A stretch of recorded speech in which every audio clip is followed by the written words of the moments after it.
આહા, અતિ અતિ અતિ જેની કોઈ ગતિ નહીં એટલો અતિ મહત્વનો પ્રશ્ન. 4 અલગ અલગ ઘડિયાળના ટકોરા 5, 6, 8 અને 9 સેકન્ડના અંતરે વાગે છે.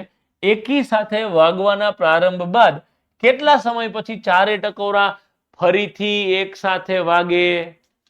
તો આ પ્રકારના પ્રશ્નો આપણે એવી રીતે સોલ્વ કરીએ છીએ કે આનો લસા લઈ લેવાનો. 5, 6, 8 અને 9 નો લસા લેવાના. બધી જ વાર્તા સેકન્ડમાં આપેલી છે.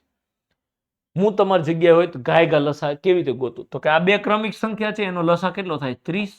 આ બે ક્રમિક સંખ્યા છે, એનો લસા કેટલો થાય? તો કે 72. પછી વાત આગળ કરવાની. અને આવું કંઈ ના કરવું હોય તમારે, તમે ઓરિજિનલ સિસ્ટમથી, ખાના પાડવાવાળી સિસ્ટમથી ગણવું હોય તો મારો કોઈ જ વિરોધ નથી.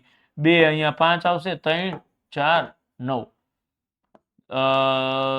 2 આ 2 થઈ જશે, 2 આ 1 થઈ જશે. પછી 3 આ 1, આ 3, આ 5 ના 5 રહેશે. 3 આ 1, 1 અને પછી 5 આ 1 થઈ જશે. તો 5 દુ 10, 3 તરી 9, દુ 18, દુ 36 એટલે ગુણ્યા 36 કરો એટલે 360.